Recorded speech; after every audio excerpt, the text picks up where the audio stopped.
Kia ora, and welcome to AWS In Review for the month of March 2025, which has been an absolute ripper of a month for AWS, with a whopping 260 announcements and updates across the platform. Machine learning topped the charts with 40 posts, analytics came in hot with 33, and compute rounded out the podium with 30. Security, identity, and compliance wasn't far behind with 26 posts, while database had a solid showing of 21. Amazing how the innovation just keeps on flowing. Let's highlight the key developments that'll help you build better and faster in our region. Compute updates. There's great news for our Australian friends. M7A instances are now available in Sydney. Powered by AMD EPYC, these instances deliver excellent performance without breaking the bank. Perfect for everyday workloads with more processing power per dollar. The EC2 network got upgraded too, now supporting increased bandwidth and jumbo frames to select destinations. Think of jumbo frames as upgrading from a small truck to a massive lorry for your data highway, ideal for apps moving large amounts of data quickly. AWS is also previewing specialized outpost racks designed for high-throughput, network-intensive workloads. This brings AWS infrastructure on premises, optimized for demanding network requirements. Keep an eye on this one if you need ultra-low latency or handle massive local data transfers. Storage improvements. S3 received numerous updates this month. Amazon S3 tables are now available in more regions, including ours. These help organize data lakes built on S3, providing an efficient table store using Apache Iceberg format. Creating and querying S3 tables is now simpler. You can do it directly from the S3 console. The integration between S3 tables and SageMaker Lakehouse is generally available, streamlining data architectures for AI and analytics. For connectivity, AWS added Apache Iceberg REST catalog APIs for S3 tables, helping your data ecosystem work together seamlessly.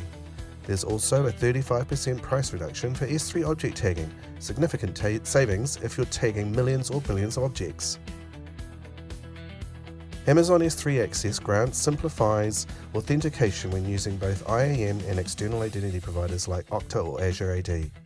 And Kinesis Data Firehose can now send real-time streaming data directly into Amazon S3 tables, simplifying real-time analytics pipelines.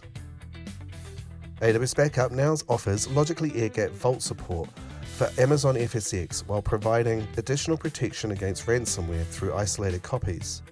AWS Storage Gateway expanded its regional presence, extending hybrid capabilities for connecting on-premises storage to AWS in our region. Amplify hosting now includes WAF protection, with Web Application Firewall generally available to protect apps against common threats. They've added deployment queue protection for smoother updates and HTTP-only cookies for server-rendered Next.js apps.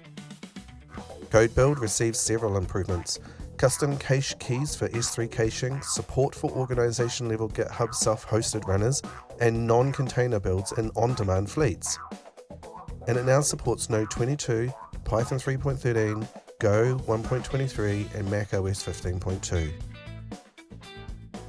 CloudFormation's IAC generator now supports targeted resource scans, making it easy to generate templates from existing resources. Lambda added Ruby 3.4 support, and EventBridge Scheduler now works with AWS Private Link. A standout update is the launch of AWS Step Functions Workflow Studio for VS Code, allowing visual design of state machine workflows right in your development environment. Very cool, definitely one to check out. When it comes to AI and machine learning advancements, Amazon Bedrock had a massive month with 17 major announcements. Let's look at the highlights.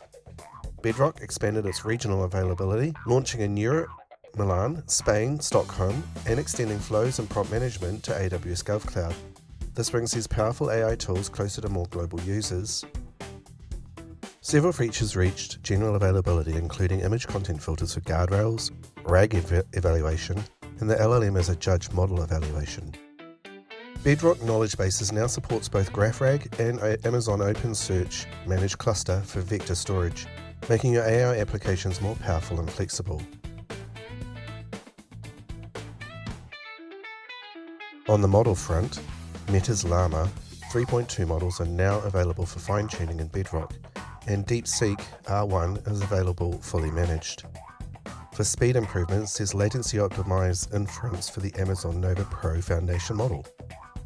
A standout update is multi-agent collaboration support in Bedrock, allowing teams of AI agents to work together on complex tasks.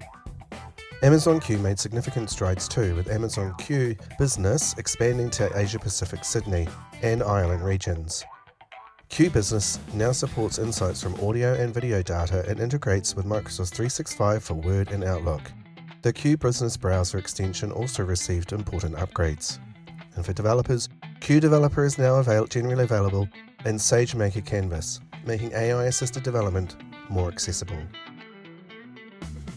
Amazon SageMaker AI expanded to new regions, including Asia Pacific and Mexico, bringing machine learning capabilities to more global users.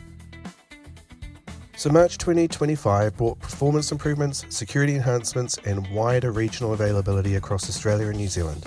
AWS continues focusing on making core services faster, more secure, and locally available, while improving tools for cloud-native development. This is just a snapshot, a dive into the specific announcements and documentation to see what applies to your projects. AWS keeps empowering builders like us with better tools for sophisticated, scalable solutions. Ka kite anō, listeners. We'll be back with more updates next month. Thanks for tuning in, and please remember to like and share. Your support means the world to us. Until next month.